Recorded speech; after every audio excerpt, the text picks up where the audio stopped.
제가 20, 30대 때 진짜 열심히 일해서 벌었던 돈을 지금 생각해보면 아무것도 아닌 게 되는 게 안타까운 거예요. 누군가가 조금 더 빨리 알려줬으면은 그때 내가 힘들게 일했던 돈들이 조금 더 가치 있게 쓰여지고. 오늘 영상은 20, 30대들에게 꼭 들려주고 싶은 이야기예요. 정말 필요한 이야기거든요. 제가 20대 때 알았다면 얼마나 좋았을까 이런 생각을 정말 많이 하는 이야기인데, 오늘 영상은 20, 30대 분들이라면 꼭 봐주셨으면 좋겠어요. 안녕하세요. 택배로 먹고 사는 남자 택맨입니다. 오늘은 제목에 하루 2시간 일하고 1000만원씩 모으는 방법이라고 설정을 해놓고 지금 영상 제작에 들어갔어요. 하루 2시간 일하고 1000만원이라고 얘긴 했지만 하루에 1시간 아니 뭐 시간 아예 들이지 않고도 1000만원 그 이상도 벌 수 있는 일인데, 이게 어떻게 보면 약간 어그로성 그 제목일 수도 있지만 불가능한 일은 아니거든요. 요즘 같은 시대에 살고 있으면은 특히나 좀 많이 느끼는, 겪고 있는 일일 거라 생각을 하고 영상을 찍어 봅니다. 이 영상의 주제는 바로 부동산인데요. 제가 몇 번 영상에서 영종도에 살면서 강남까지 출퇴근한 이유에 대해서 한번 얘기를 해보겠다 이렇게 얘기한 적이 있었는데, 오늘이 그 내용이고요. 저는 24살 때 서울에 처음 올라왔어요. 제가 가지고 있는 돈, 단돈 100만원 가지고 서울에 올라왔거든요. 알바를 해서 돈을 모아서 올려오려고 했는데 생각보다 돈은 안 모이고, 그래서 알바를 해서 100만원 딱 모였을 때 그냥 알바 그만두고 서울로 올라왔어요. 서울에 있던 친구랑 같이 원룸을 얻어서 월세 50, 보증금 50으로 해서 들어가서 살았는데, 그 당시에는 제가 이제 젊으니까 돈은 나중에도 쉽게 벌 수 있을 거라는 생각이 좀 있었어요. 뭐 나는 나중에 잘 될 거라는 그런 자신감, 뭐 막연한 자신감이 있었거든요. 그때 한창 제대하고 나오면은 뭐든지 내가 다 할 수 있을 것 같은 그런 마음이 있는 거는 이제 군대 갔다 오신 분들은 다 아실 거 아니에요. 저도 약간 그런 마음이 있었고, 돈을 뭐 악착같이 모아야겠다 이런 생각보다는 그냥 내가 좋아하는 일 하면은 자연스럽게 성공이 따라올 거라 생각을 했었어요. 제가 하고 싶었던 그 일을 솔직히 돈은 안 되지 그러면서 집사람을 만나서 이제 화양동에서 뭐 결혼하기 전에 뭐 살고 있던 집이긴 한데, 거기서 신혼생활을 했으니까 신혼집이라고 할게요. 거기가 보증금 1000에 월세 한 80 정도 했던 걸로 기억을 하는데, 그렇게 살다가 이제 조금씩 이제 돈이 조금 모이니까 이제 보증금 조금 올려 조금 더 괜찮은 곳, 조금 더 괜찮은 곳으로 가게 됐는데, 살림이 조금씩 늘어나고 그리고 저희가 첫째가 나오는 상황이 되어서 넓은 데로 가고 싶은데 서울에서는 내가 가진 돈으로는 마땅히 갈 데가 없어서 결국에는 이제 경기도 수원으로 내려가게 됐어요.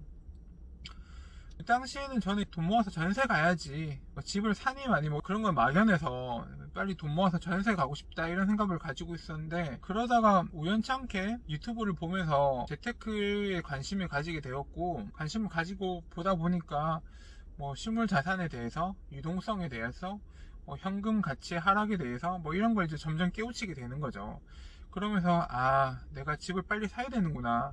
이 자본주의에 살면서 부동산의 가치는 조정이야 있겠지만은 어쩔 수 없이 계속 우상향할 거고, 서울 같은 곳은 부동산이 한정적인데 계속 수요는 몰리는 현상이니까 어쨌든 올라가겠구나 그런 생각을 가지게 되면서 이제 내 집을 살 수 있을 때 빨리 사야겠다, 지금 내가 가지고 있는 돈이 얼마인지 알아보고 이걸로 갈 수 있는 곳을 체크해보고 갈 수 있는 곳이 있다면 가야겠다 생각을 했었어요. 그때가 19년 9월 정도였는데, 그 당시에 부동산 강경책이 확 나오면서 부동산이 약간 조금 얼어붙어 있는 상황이었거든요. 주위에서 집을 사면 안 된다는 말도 많았고, 그래서 집을 제가 이제 사야겠다 생각을 하고 이게 주위에 얘기를 했을 때, 그래 잘 생각했다, 집을 사야 된다 이렇게 얘기하는 사람이 별로 없었어요.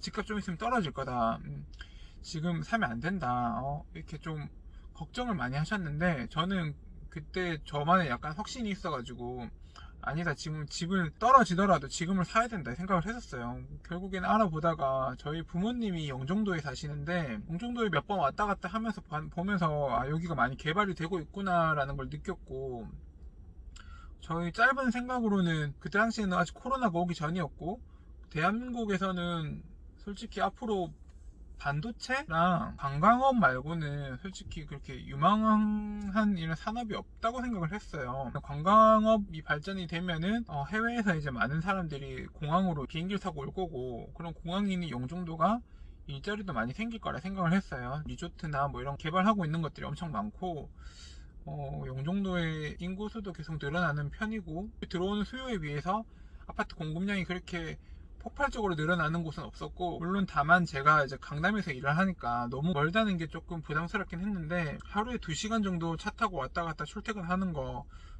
지금 나이에 정도에는 왔다 갔다 할 수 있겠다 싶어가지고 둘째도 태어나고 하는데, 부모님한테 도움을 빌릴 일도 있을 것 같고, 그 첫째, 둘째, 그리고 저희 집사람은 거의 집에만 있는데 좀 낡은 아파트보다는 좀 새 아파트에 가서 좀 좋은 곳에서 있게 해주고 싶었어요. 그래서 결국에는 영종도에 19년 12월에 미분양되어 있던 집 하나를 분양가로 그냥 고스란히 사서 들어가게 됐어요. 그리고 지금 한 1년 3개월 정도가 지났죠. 근데 집값이 한 1억 5천이 올랐어요. 15개월에 1억 5천이잖아요. 딱 한 달에 1,000만 원.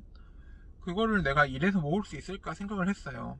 솔직히 내가 돈 버는 게 한 달에 1,000만 원이 안 되는데, 솔직히 1,500원 벌어야지 한 달에 1,000만 원을 모을까 말까 하거든요. 그러니까 안 되는 건 뻔히 아는데 보면서, 아, 돈은 이렇게 벌어지는구나. 돈을 모아서 집을 사는 게 아니고 집을 사서 돈을 모아야 되는구나, 이 생각이 딱 들더라고요. 정말로 솔직히 저희 집이 지금 부동산 폭등하는 그 시기에 정말 많이 오른 집은 아니거든요. 그래도 오르긴 올랐잖아요. 물론 제가 조금 더 좋은 선택을 해서 더 많이 오르고 좋은 위치에 있는 곳을 갔다라면은 제가 좀 더 자신 있게 말할 수 있겠지만은, 그래도 정말 계속 월세를 살았더라면 어떻게 됐을까, 이런 생각도 많이 합니다. 지금 제가 원래 월세로 살고 있던 곳의 시세도 정말 많이 올랐고, 그러면 제가 계속 거기서 월세를 살 수 있었을까, 그런 생각도 많이 들어요. 뭐 아마 조금 더 외곽으로 멀어지지 않았을까, 아니면 조금 더 좀 허름한 집으로 가지 않았을까, 이런 걸 많이 느낍니다. 조금씩 들어가서 서울 쪽에서 사는 걸 목표로 하고 있고요. 그런 로드맵을 지금 짜고 있는 중이에요. 지금 부동산 가격이 너무 올라서 저희 집과 제가 하고 싶은 지역들의 부동산 가격이 정말 격차가 점점 커지고 있는데, 좀 부동산 가격이 안정화가 되고 하면은 뭐 그 격차가 뭐 많이 벌어지진 않을 수 있으니까 그 기회를 봐서 또 옮겨 탈 수 있으면 옮겨 타는 거죠. 아무튼 저는 이런 계획을 갖고 살고 있고요. 이런 걸 제가 조금만 더 일찍 알았더라면 지금보다 훨씬 더 많은 자산을 가지고 있지 않았을까 하는 생각이 많이 들어요. 솔직히 주위에서 누가 알려주지 않으면은 관심을 가지지 않는 이상 잘 모르거든요. 저희 친구들도 이제 30대가 되고 나서 만나니까 다 부동산 얘기, 뭐 주식 얘기, 뭐 이런 걸 많이 하는데, 솔직히 20대 때는 그런 얘기 잘 안 하거든요. 옷 브랜드 얘기, 놀러 갈 때 뭐 클럽 얘기, 뭐 이런 얘기 많이 하잖아요. 물론 집값이 너무 올라서 내 월급으로 따라가기 힘든 이 집값을 보면서 좌절도 많이 하실 거예요. 근데 방법은 찾아보면 있거든요. 막연하게 내 월급 모아서 이 집을 어떻게 사나 이렇게 생각하면 정말 방법이 없을 것 같은데, 생각보다 공부를 하면 방법이 많더라고요. 그 중에 하나로 예를 들어서 말씀을 드리자면은, 원하는 곳, 원하는 지역의 아파트를, 나는 나중에 저기서 살 거야 하는 그런 지역의 아파트를 전세를 끼고 하나 사놓는 거예요. 맞아요. 갭투자죠. 갭투자, 뭐 어떻게 보면은 나쁘다고 말을 하는데, 솔직히 저는 그렇게 나쁘다고 생각을 안 하고요. 그걸로 시세 차익을 보고 팔 수도 있겠지만은, 제가 말씀드리는 거는 그 집을 미리 사놓고 나중에 전세값과 내가 대출 받아서 들어갈 수 있는 가격의 갭, 그 차이만 메꿀 수 있을 정도만 된다면은, 그때가 비로소 내가 들어가서 살면서 내 집이 될 수 있는 순간이 온단 말이에요. 온전히 내가 돈 모아서 올라가는 이 집값을 따라가기에는 너무 힘들어요. 이게 불가능에 가깝거든요. 근데 전세값과 내가 대출을 받는 금액의 그 차이를 내가 월급으로 모으는 거는 가능하단 말이에요. 그런 기회를 엿보시는 것도 방법 중에 하나예요. 이 방법 말고도 여러 방법이 있지만은 뭐 하나만 말씀드릴게요. 저도 부동산 전문가가 아니에요.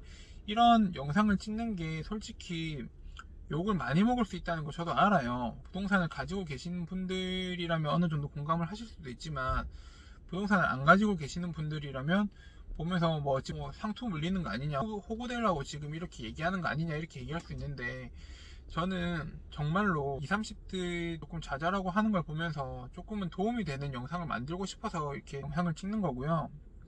욕먹을 각오 조금 어느 정도 하고 만드는 거예요. 이게 솔직히 제가 택배 얘기하는 사람이 이런 부동산 얘기하는 게 솔직히 좀 겁나거든요. 전문가도 아니고 아는 것도 그렇게 많지 않은데 이런 얘기 한다는 거는, 제가 20, 30대 때 진짜 열심히 일해서 벌었던 돈을 지금 생각해보면 아무것도 아닌 게 되는 게 안타까운 거예요. 누군가가 조금 더 빨리 알려줬으면은 그때 내가 힘들게 일했던 돈들이 조금 더 가치 있게 쓰여지고 조금 더 가치 있게 불려졌을 건데, 그런 게 없이 그냥 지나왔다는 게 내가 힘들게 일했던 그 시간들이 조금 아무것도 아닌 게 되는 게 아닌가 싶은 생각이 들고, 이걸 보시는 구독자님들은 그런 게 없었으면 좋겠다는 생각에 말씀을 드리는 거예요. 특히 제 영상을 보시는 분들은 대부분 택배기사님들이시니까, 뭐 솔직히 20, 30대 택배기사님들은 또래 분들보다 수익은 조금 더 나잖아요. 그런 걸 생각하셔서 내가 힘들게 번 돈 잘 모으셔가지고 좀 가치 있게 불리셨으면 좋겠습니다. 뭐 솔직히 좀 어그로로 이렇게 영상 제목을 만들고 해서 좀 많은 분들이 봐주셨으면 좋겠다는 생각이 하긴 했는데, 또 많이 욕도 먹을까 봐 걱정은 되긴 해요. 그래도 정말 20, 30대 분들이 잘 되길 바라는 마음에 영상을 만드는 거니까 조금 너그럽게 이해를 해주시고요. 택배 영상도 아닌데 끝까지 봐주셔서 감사하고요. 좋은 하루 되시길 바랍니다. 그럼 또 봐요.